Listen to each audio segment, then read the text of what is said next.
when I went to Yale at first, it was pretty naive about what you could do, what you should be doing. So the idea was to do some professional thing because that's what you were supposed to do. If you were a regular reader of Ebony magazine, you wanted to be in that part of the paper where they showed, here's what the cool blacks are doing, you know. And they were always doing something like being a lawyer or a doctor or a business person or whatever. They were never like being a composer or anything like that. So I thought that was what I wanted to do, and then I left school for a year and then came back. And in the interim, of course, I met all those AACM people. And a lot of those people were really doing interesting things, and I think it was probably Muhal who had a copy of, what was it, the Walter Kaufman translation of Genealogy of Morals at his house. And he let me borrow it, that along with an Elliott Carter score, the first string quartet. And so I thought both of those were pretty great. And so I came back with the idea that I would sort of study this. It looked like something you could really study academically. Both of them, I mean, being a music major, but the music major thing kind of collapsed. I had stopped doing that.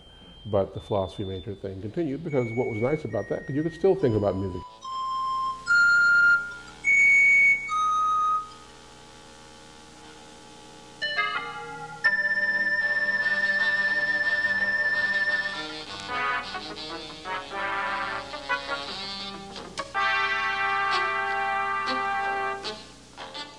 I was music director at the Kitchen before I went to IRCOM. Boy, 1980 to 82, that was cool. I gave a lot of people their first big concerts. You know, I think Zorn was one of those.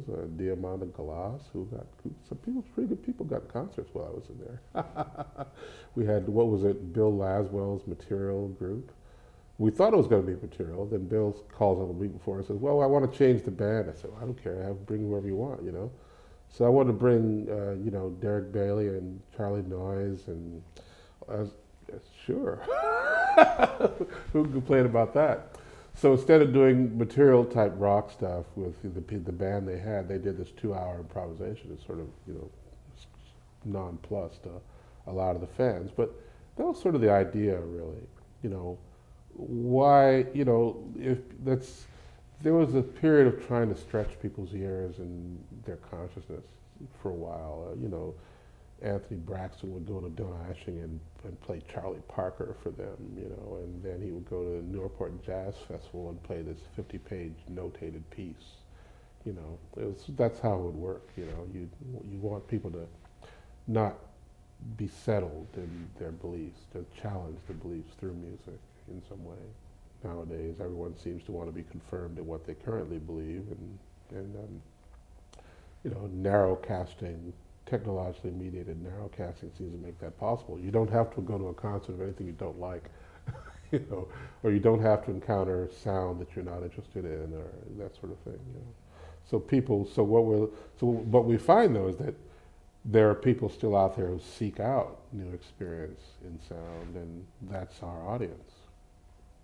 You know, I mean, that's the ideal for my kind of audience anyway.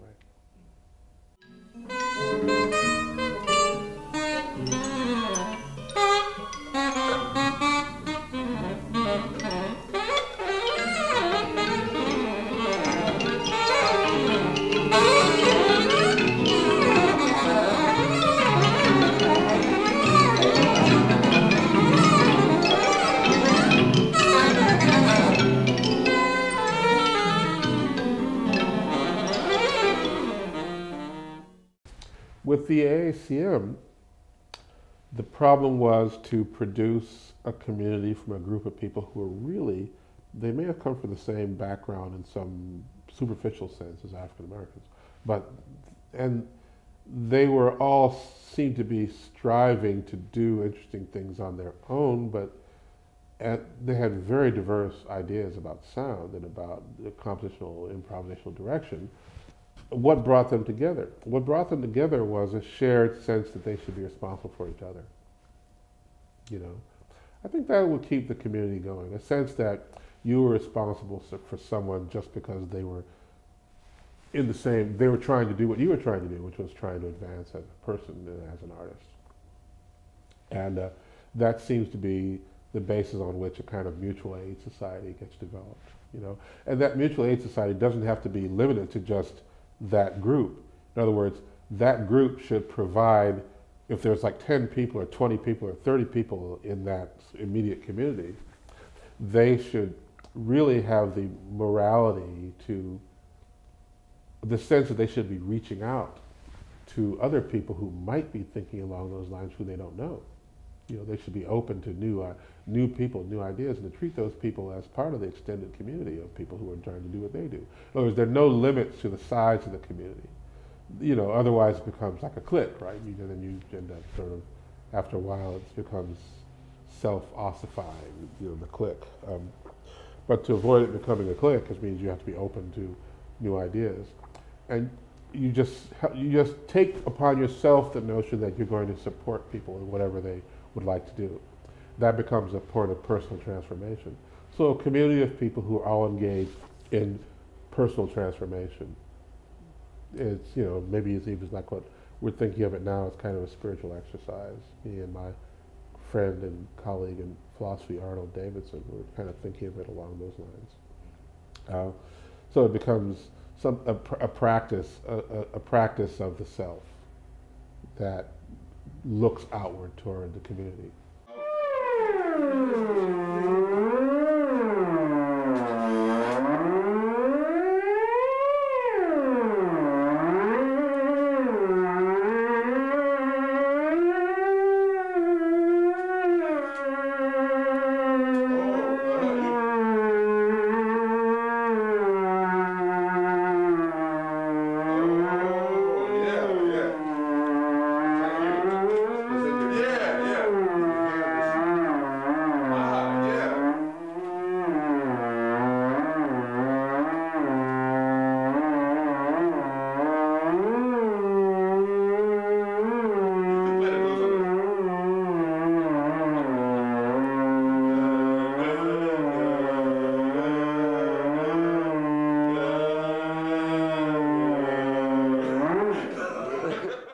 I'm feeling pretty free, especially after the MacArthur thing happened. I mean, it was really not the money.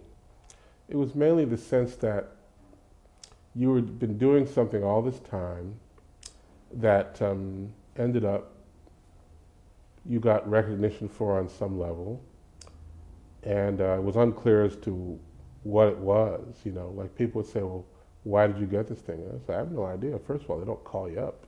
Say, you got this for doing this. Yeah, you just got it for being who you were. So the thing was, you say, well, if I just keep being who I am, then probably other cool things will happen. And if not, what the heck, you know? You did it. It gave you a sense of, it was encouraging. It was encouraging in a major way, and you know, and I didn't have to worry about. I stopped worrying about identity at that point. Suddenly there was no need. Just do what you're doing and keep exploring, and you know, and see what happens. And felt that there was some kind of support. There was a community out there to support that, you know. But there always has been because of the AACM. So, and if you talked about a goal here earlier about the academic environment, I've often wondered why the academic environment couldn't be more like the AACM. That is having a sense of people who are committed to supporting you no matter what. So that's what I think I try to do with the students here. You know, no matter what happens, no matter where they go, we're going to try to help them do it.